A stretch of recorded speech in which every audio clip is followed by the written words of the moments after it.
Have you ever started changing your life, only to quit a few days later?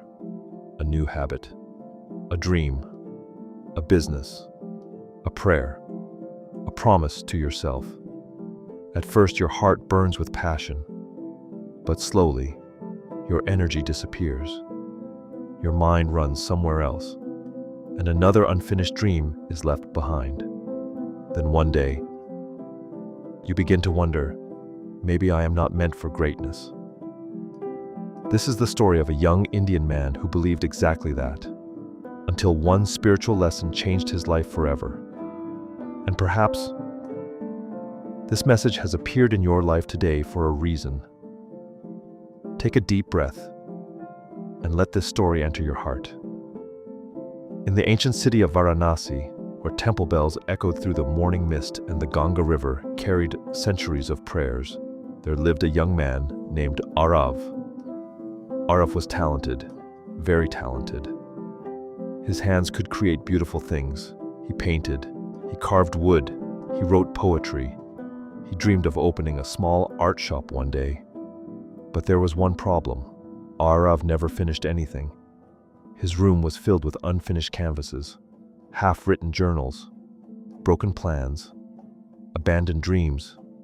Every week, a new idea excited him, and every week, he abandoned it halfway. At first, people encouraged him. "You are gifted," they said. But after years passed, their words slowly changed. "You lack discipline. You waste your talent. You dream too much." His father stopped asking about his projects. His younger brother quietly became more respected than him. Even relatives began whispering during family gatherings. Arav smiled outside, but inside, he was drowning. Every night, he stared at the ceiling asking himself, "Why can't I stay consistent? What is wrong with me? Why does my mind never stay in one place?" And the more he failed, the more he hated himself. One evening during Diwali season, Arav's mother entered his room carrying a small oil lamp. She looked around silently at the unfinished paintings, the dusty tools, the notebooks filled with ideas that never became reality. Her eyes became wet, not angry, just tired. She placed the lamp beside him and softly said, "Beta, your soul has become restless." Those words pierced his heart more deeply than any insult ever could. That night, while fireworks exploded outside across the city, Arav sat alone in darkness. For the first time in his life, he admitted the truth to himself. He was not afraid of hard work. He was afraid of staying with one thing long enough to face himself. Every unfinished project carried a hidden fear.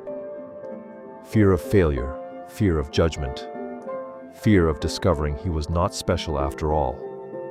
His mind constantly searched for new beginnings because beginnings felt magical. But the middle felt uncomfortable. And so he escaped, again, and again, and again, until his life became a graveyard of unfinished dreams.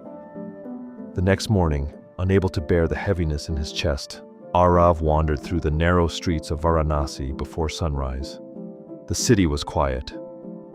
Only distant temple bells and soft Sanskrit chants filled the air. Without knowing why, he walked toward an old Shiva temple near the river. An elderly man sat outside the temple steps, feeding birds. His white beard moved gently in the morning wind.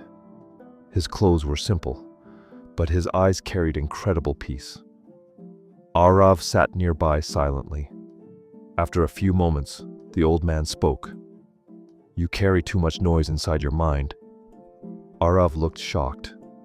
"How did you know?" The old man smiled softly.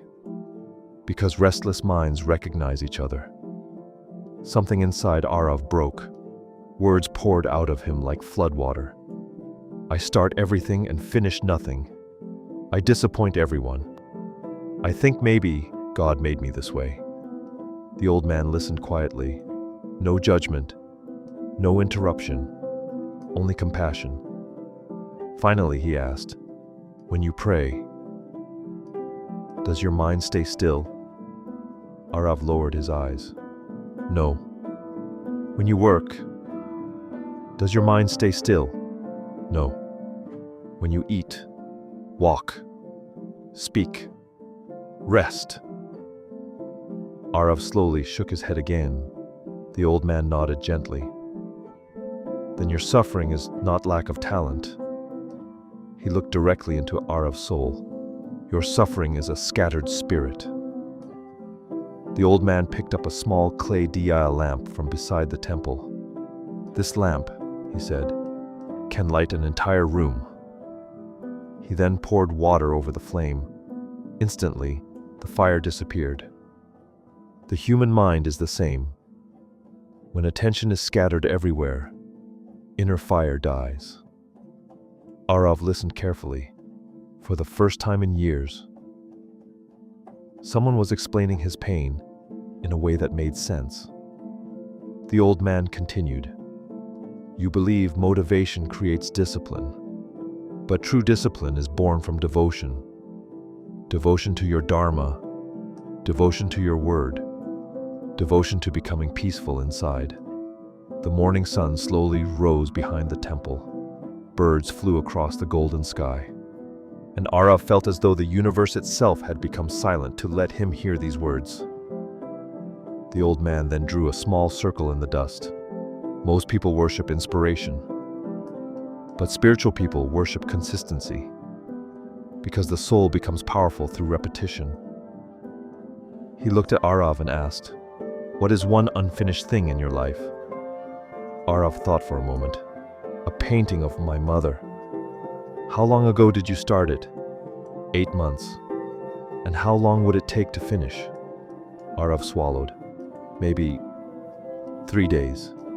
The old man smiled. "Then for the next 30 days, you will touch that painting every single day, even for 10 minutes, no matter what your mind says. No new projects, no chasing excitement, only return." Then he leaned closer and whispered, "One sincere step daily is more sacred than 1,000 beautiful intentions." The first day was difficult. Arav sat before the unfinished painting feeling uncomfortable. His mind screamed for distraction. New ideas appeared immediately. A new business concept, a new sketch, a new dream. But he remembered the old man's words, "Return." So he painted for 10 minutes. Only 10. The next day, he returned again, then again, then again. Some days he felt inspired, some days he felt nothing. But for the first time in his life, he stopped obeying every emotion. Instead, he obeyed his commitment. Around the 10th day, something strange happened. His mind became quieter, not completely peaceful, but less chaotic. The constant hunger for new excitement slowly weakened. For the first time in years, he began experiencing stillness, and in that stillness, he discovered something shocking. The work itself was never the real problem. His inability to remain present was the problem. Every unfinished project had simply reflected the chaos inside him. One evening, while painting quietly, Arav's mother entered the room. She froze. The painting was almost complete. Tears filled her eyes. Not because of the painting, but because she could finally see her son returning to himself. On the 23rd day, Arav finished the painting completely. He stared at it in silence, his mother sitting peacefully beside a dia lamp. Warm eyes, gentle wrinkles, a face filled with unconditional love. It was not perfect, but it was finished. And somehow, that made it beautiful. A strange feeling rose inside his chest. Not excitement, not pride, peace, deep peace. Because for the first time in years, he had kept a promise to himself. Tears Tears rolled down his face. He suddenly realized something life-changing. He was never lazy, never cursed, never broken. His spirit had simply become addicted to escaping discomfort. And now, he was learning to stay. The next morning, he returned to the temple searching for the old man. But no one was there. Only birds, morning bells, and flowing river water. An old flower seller nearby smiled at him. "You are looking for Guruji?" Arav nodded. The woman laughed softly. "He comes and goes like the wind." Before leaving, she handed Arav a folded piece of paper. "He told me to give you this when your eyes looked peaceful." With trembling hands, Arav opened the note. Inside were only a few words. "The mind finds freedom not by chasing more, but by learning to remain." Months passed. Arav's life slowly transformed. Not overnight, not magically, but steadily. He finished one painting, then another, then another. He created small daily rituals, morning prayer, silent tea, 10 minutes of focused work before touching his phone. Slowly, his mind became stronger than his impulses. And with each completed work, his self-respect returned. People in the neighborhood noticed the change. His father noticed too. One evening, his father entered the room quietly while Arav worked. For a long moment, he said nothing, then softly whispered, "I prayed for this day." Arav felt tears burning behind his eyes. Not because his father finally approved of him, but because he finally approved of himself. That was the real healing. My friend, perhaps your life also contains unfinished things. Unfinished dreams, unfinished healing, unfinished promises, unfinished prayers. And maybe you have started believing something painful. That is just who I am. But listen carefully. A scattered mind can become peaceful again. A restless spirit can become disciplined again. A person who quits can become a person who finishes.